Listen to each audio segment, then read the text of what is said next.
Konnichiwa. A day in my life sa probinsya ng Bulan ng Nervosa, Japan. Today's video guys, pupunta pala ako ngayon sa school guys. Dito lang sa malapit sa Nakaju Station. At nandito na nga ako sa Paralan guys. Malapit lang sa Tainay Nakaju Station guys. So pagkatapos sa aming mag-aral guys, inayap lang ako ng aming sensei at aking classmate na kumain daw kami ng ramen guys. Malapit lang dito sa aming Paralan guys.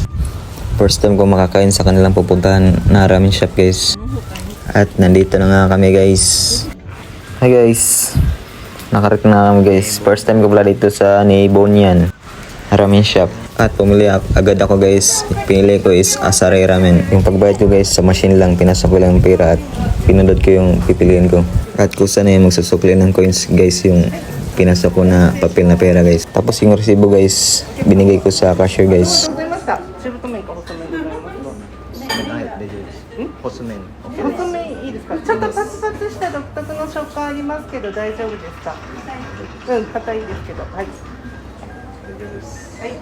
At ito pala yung mga pipilian sa kanilang ramen guys. Ito pala yung mga flavor guys sa kanilang ramen.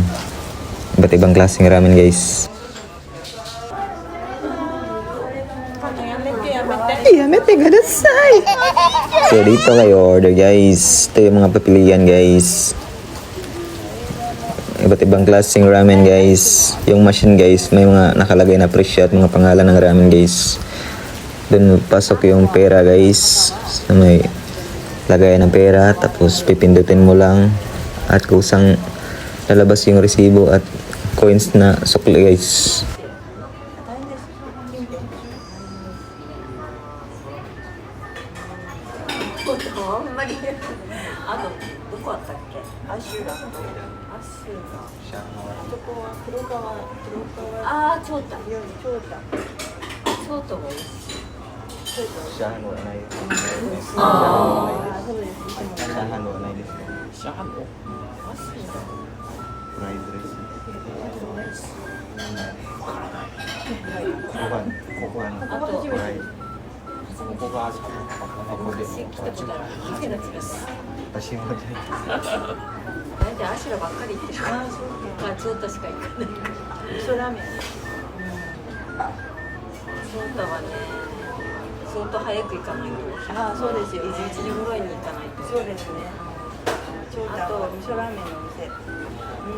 At kaya na kami ng ramen guys. Itadakimasu.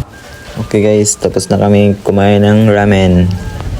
Pauwi na kami guys. Yung bike ko guys, iniwan ko lang sa Paralan. Pinasakay kasi ako ni Sensei sa kanyang car. Kareton. So bago ako makabalik sa Paralan guys, inatid muna si Rinsang sa kanyang bahay guys. Malapit lang din sa Nakaju Station. Nilakad lang kasi ni Rin papuntang Paralan guys. Wala nga siyang dalang gamit eh. Sabi ni Sensei. Ako lang ata nagdala ng bag guys. At pauwi na nga ako guys. Dito na ako dumaan guys kasi naalala ko tuloy yung first time namin maglakad guys nung magkaimono kami. Mag-shopping kami, pumunta sa supermarket nung wala pa kami mga bisikleta sa aming dorm. Sira lahat kasi nung first time namin nakarating sa Niigata, di pa kami nabilhan ng aming katso ng bagong mga bisikleta guys. Kaya yun, nilakad namin mga 1 oras siguro bago makarating sa Hirase. Galing sa aming dorm sa Tainai. So hanggang dito lang yung video guys. Thanks for watching. Peace out.